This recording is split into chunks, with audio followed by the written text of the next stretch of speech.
Hallo miteinander, schön, dass ihr wieder eingeschaltet habt. Ich begrüße euch zu einem neuen Video. Ich hoffe, ihr habt eine schöne Weihnachten gehabt, gut gegessen, ein paar coole Geschenke bekommen und euch geht es gut. Nach meinen letzten 2 Schneevideos habe ich diverse Kommentare bekommen, wo es darum gegangen ist, was leistest du an, wenn du im Winter gehst fahren oder im Schnee. Und da dachte ich, okay, machen wir ein Video dazu. Was ich anlege, als erstes gerade vorweg, es geht hier nicht um welche Produkte, sondern um die Art und Weise der Kleider, die ich anlege. Und ja, da gibt es sicher ganz viele verschiedene Optionen. Das sind jetzt einfach meine Sachen. Man kann da sicher auch ganz viel Geld ausgeben. Ich probiere plus minus mit Sachen auszukommen, die ich das ganze Jahr brauche, dass ich nicht extra Sachen kaufe für 2-3 Mal pro Jahr. So, dann fangen wir doch gerade mal an. Im normalen Schnee bei 0 Grad, ein paar Minusgrad, ist das meine Anlegung. Und von unten angefangen mit den Schuhen fahre ich mit 510, aber auch da, egal was, normale Veloschuhe. Ich habe aber hier speziell ein paar wasserdichte Neoprensocken, die relativ dick sind. Die kannst du auch im Herbst fahren, im Frühling fahren. Sie sind wasserdicht und das macht es eigentlich aus. Auch wenn der Schuh nass ist, du hast immer noch trockene Füße. Und sie sind sehr warm.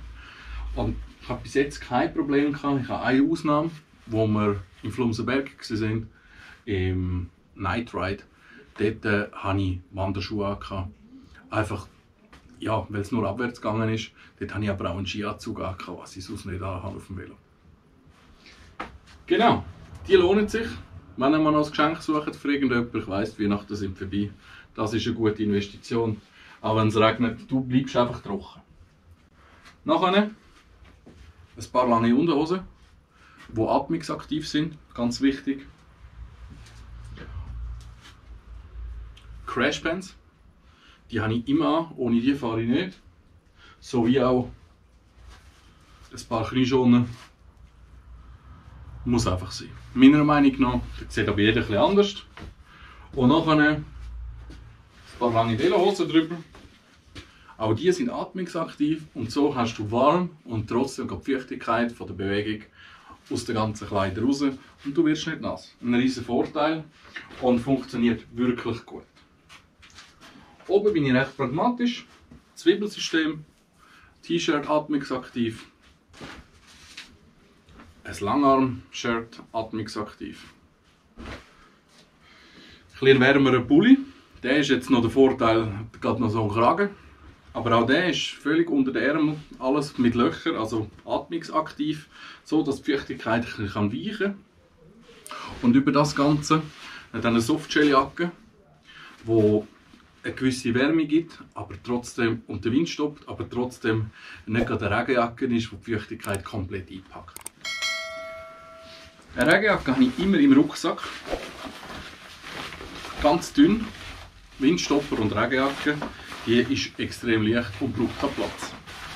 Und die habe ich immer im Rucksack dabei, so wie auch ein Ersatzliebli.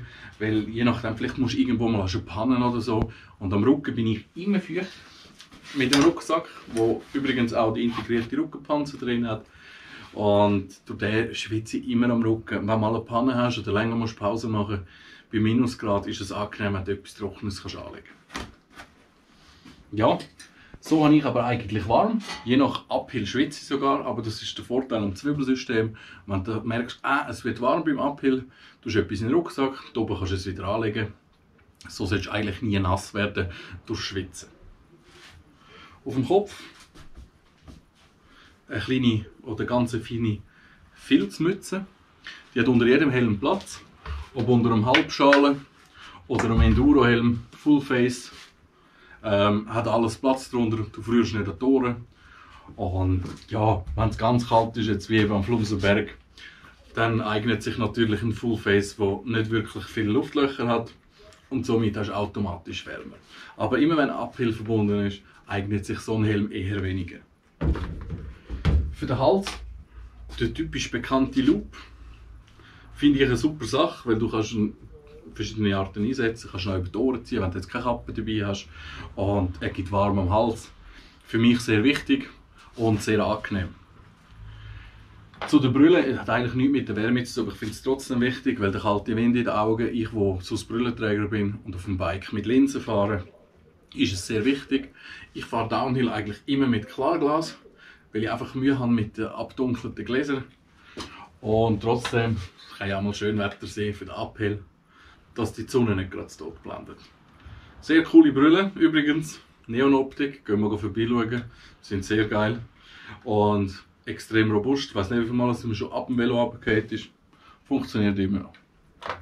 Natürlich, wenn ihr in Downhill geht, wie man einen Flumsenberg im Schnee mit den Goggle, dann bist du wesentlich besser bedient, weil es wirklich der Wind zu komplett stoppt.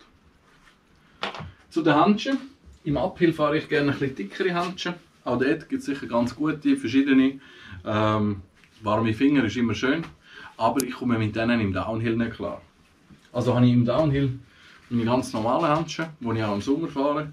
Dort einfach mit einem Tipp von Darren, YouTube-Channel Trail Tracker by the way, ein Latex-Handschuh drunter, solange du warme Hände hast.